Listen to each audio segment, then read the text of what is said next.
जज साहिबा अनुराधा ने कहा, आप दोनों के विवाह को अभी 7 वर्ष भी नहीं हुए हैं, इसीलिए मैं समझती हूँ कि आप लोगों को थोड़ा और समय दिया जाना चाहिए एक दूसरे को समझने के लिए। आप दोनों ने ही बहुत सी नादानियाँ की है। आप लोगों को अपने तलाक के फैसले पर पुनः विचार करने और हालातों को समझकर भूल सुधारने के लिए मैं 6 महीना का और वक्त दे रही हूँ। आशा करती हूँ कि आप लोगों को दोबारा इस बाबत अदालत ना आना पड़े। अजय और आरती के विवाह को अभी 3.5 वर्ष ही हुए थे और उनकी 1 वर्ष की बेटी सुरभि थी।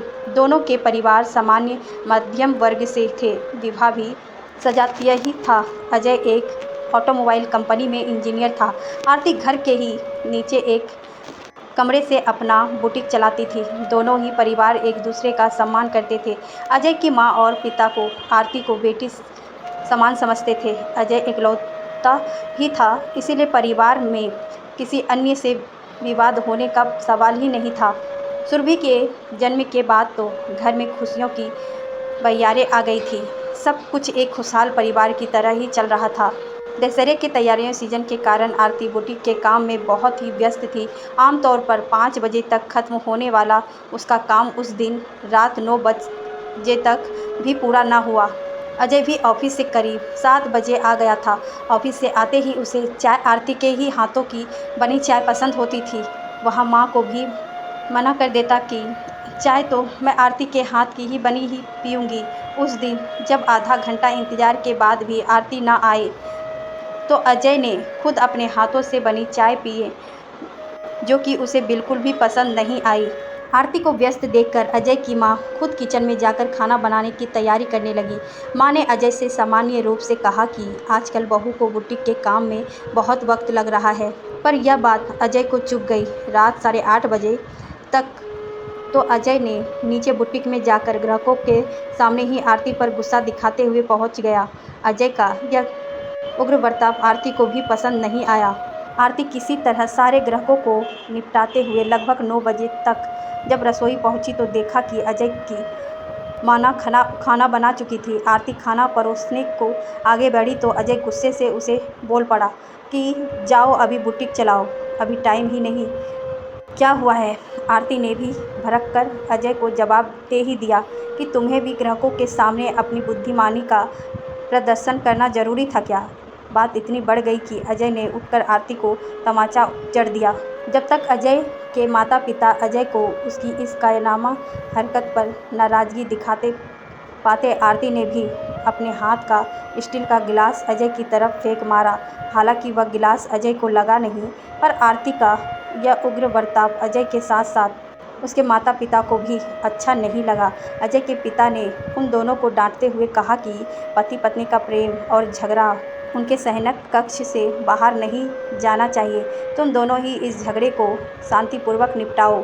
उसके बाद सब लोग बिना खाना खाए ही अपने रूम में सोने चले गए। सुबह अजय के उठने से पहले ही आरती अपनी बेटी सुरभि के साथ बिना किसी को बताए अपने मायके निकल जाती है। इधर अजय और उसके माता पिता का परेशानी होकर बुरा हाल था। उस दिन अजय ऑफिस नहीं गया। आरती का मोबाइल फ़ोन बंद था। किसी अनिष्ट की आशंका से अजय और उसके माता पिता सभी कुओं, तालाबों, ऊंची इमारतें, रेलवे पटरी, अस्पताल के चक्कर लगाकर थक गए थे। अजय को अपने व्यवहार पर पछतावा हो रहा था। अजय का माता पिता भी अजय को उसके व्यवहार की माफ़ी मांगने को कह रहे थे। अजय भी मन ही मन निश्चित कर चुका था कि वह आरती से माफ़ी मांगकर किसी तरह उसे मना लेगा। बस वह सकुशल हो। जब रात 8 बजे तक भी आरती और सुरभि का कोई पता ना चला तो थक हारकर अजय ने पुलिस की मदद लेने की सोची। अजय के माता पिता ने अजय को पुलिस में रिपोर्ट लिखाने से पहले आरती के माता पिता को सूचना देने की सलाह दी।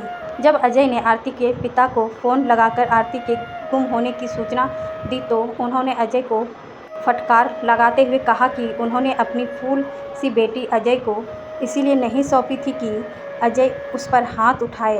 वह अपनी पत्नी आरती के सम्मान की रक्षा नहीं कर सकता तो उसे विवाह ही क्यों किया? अजय समझ गया कि आरती अपने माता पिता के यहाँ है, इसीलिए उसने राहत की सांस ली, पर आरती के पिता की फटकार लगाने से वह थोड़ा दुखी भी था। दूसरे दिन सुबह अजय अपने माता पिता को लेकर अपनी कार से आरती के घर उसे समझाकर वापस लाने आरती के घर जा रहा था। वह निश्चित कर चुका था कि चाहे जो भी हो, जैसे भी हो, वह आरती के माता पिता के पैर पकड़कर आरती से माफ़ी मांगकर उन्हें घर वापस ले ही आएगा। शाम को जैसे ही वह आरती के घर पहुंचा, दरवाजे पर आरती का बड़ा भाई अनुज मिल गया। अजय आरती के दादा अनुज को साला होने का मजाक वाला रिश्ता होते हुए भी अपने बड़े भाई जैसे ही मानता था। खुद अजय के माता पिता ने अनुज अजय जैसे ही मानते थे। उन सबको बहुत उम्मीद थी कि अजय का लगभग हर उम्र अनुज इस मामले को तुल ना देकर, समझदारी का परिचय देकर आरती को उसकी ससुराल जाने में उसकी मदद करेगा। मगर इस सबके उलट अनुज ने बहुत बदतमीजी से बात करते हुए अजय के माता पिता को अपमानित करते हुए अजय को दरवाजे से ही वापस लौट जाने को कहा। अनुज बोला, वह ऐसे घटिया परिवार के साथ अपनी बहन आरती को एक पल भी रहने नहीं देगा।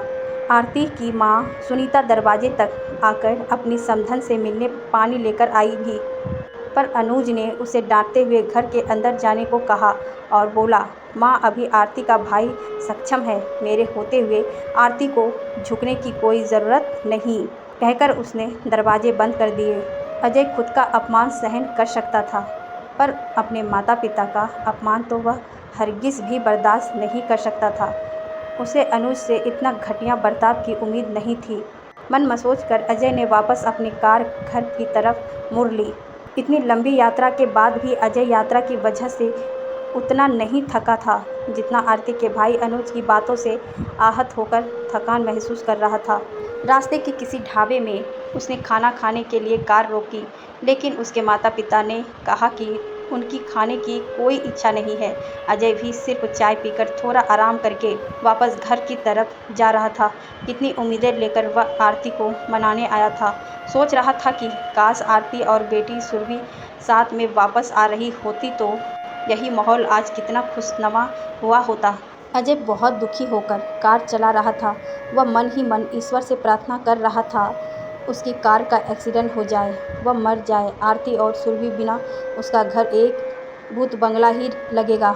अगर उसके माता पिता कार में साथ ना बैठे होते तो अजय निश्चित ही कार का एक्सीडेंट कर देता। अजय के पिता सोच रहे थे कि अभी करीब 3 महीने पहले ही जब वह अनुज की सगाई में आरती के घर आए थे तो अनुज ने कितने सम्मान के साथ उन्हें अपने होने वाले सास ससुर से मिलवाया था।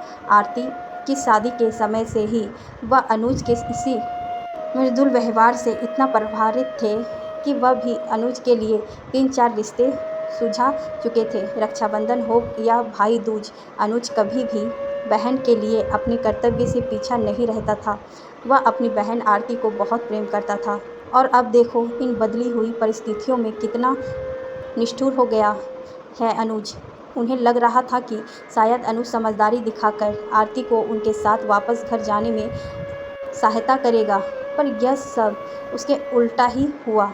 अजय का रूटीन बदल चुका था। ऑफिस जाते समय आरती का मोहक मुस्कान के साथ टिफ़िन देने, फिर घर से निकलते वक्त उसका और सुरभि का दरवाज़ा तक बाय करने आना, शाम को घर आते ही मुस्कुराते हुए दरवाज़ा खोलकर अजय को चाय देना, सुरभि का नन्हे कदमों से चहलकदमी करते हुए पूरे घर में रौनक बनाए रखना, सब कुछ कितना अच्छा लगता था उसे। अब देखो घर भूत बंगला ही लग रहा है। उसे अपने बेडरूम में आरती और सुरभि के कपड़ों को देख देख कर इतनी याद आती कि वह मोबाइल पर उन दोनों की तस्वीरें देखते देखते रात गुजार देता। उसका इस अकेलापन की वजह से अपने ही बेडरूम में सोने का मन ही नहीं करता था। लगभग यही हाल तो आरती का भी था अपने मायके में, परंतु उसे अपने दादा अनुज पर भरोसा था कि वह साम दाम दंड और भेद लगाकर अजय को झुकाकर आरती को सम्मान उसकी ससुराल ले जाने को मजबूर कर देंगे। अजय ने 2-3 बार खुद से फ़ोन और मैसेज करके आरती से बात करनी चाहिए, मगर अनुज के इशारों पर चली रही आरती ने अजय को कोई जवाब तजवीज़ नहीं दी।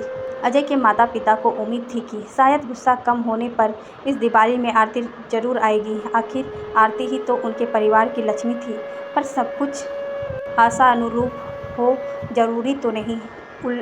उलट दिवाली के 2 दिन बाद किसी वकील दयाल शर्मा द्वारा आरती की तरफ से कानूनी नोटिस था। दहेज प्रताड़ना और तलाक लेने के लिए सब कुछ किसी बुरे स्वप्न की तरह होने लगा। अदालत से अजय के माता पिता और अजय का गैर जमानती वारंट निकल आया।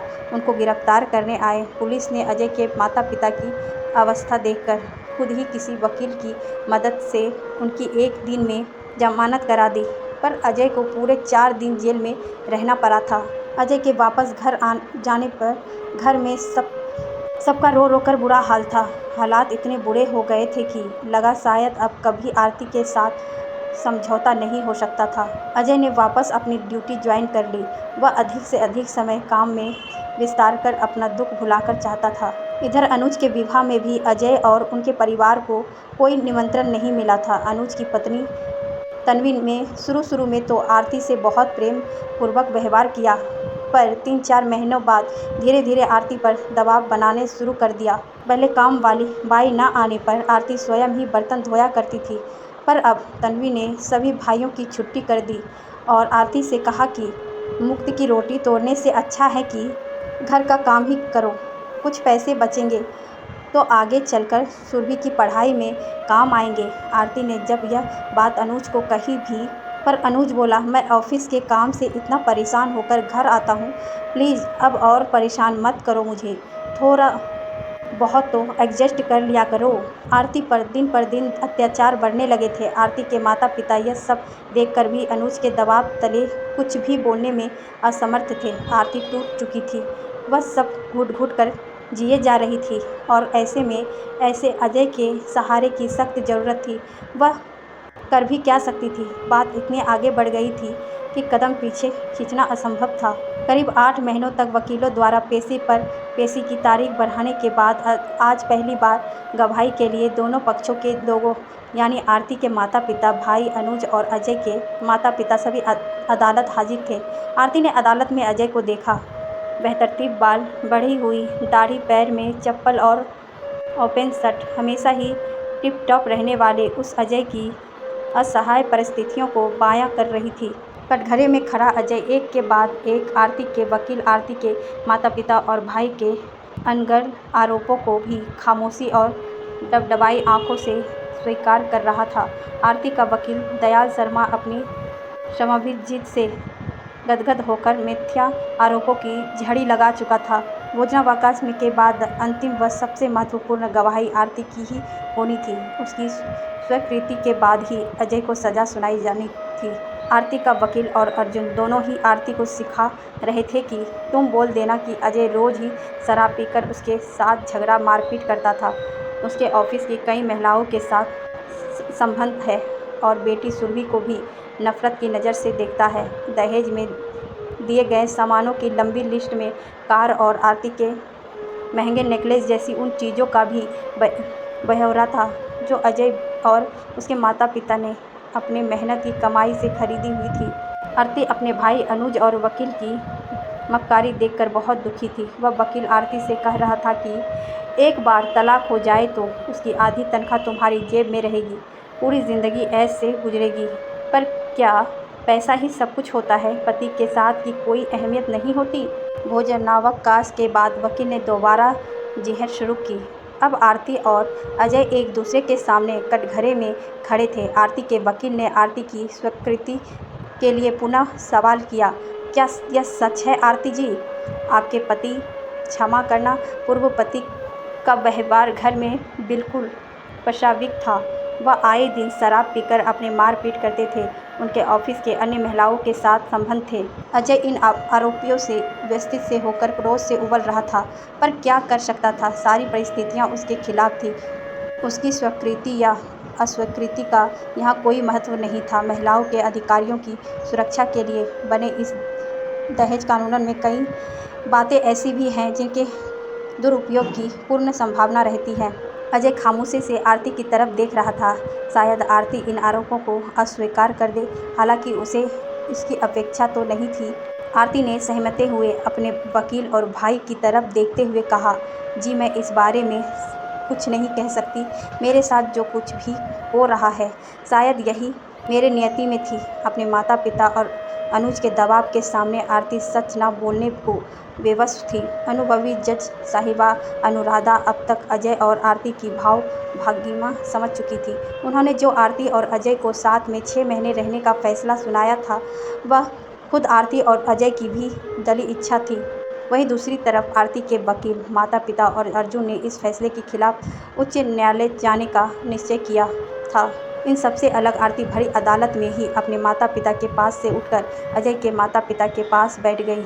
बिना कुछ कहे ही अजय के माता-पिता और आरती एक दूसरे से चिपक गए। उनकी आंखों से बहती आंसू की धार वक्त के जमा मैल को धोने का काम कर रही थी। अजय के पापा नन्ही सुरभि को गोद में लेकर चूमे जा रहे थे। अजय भी कटघरे से निकलकर अपने माता-पिता से आशीर्वाद लेने पहुंचा।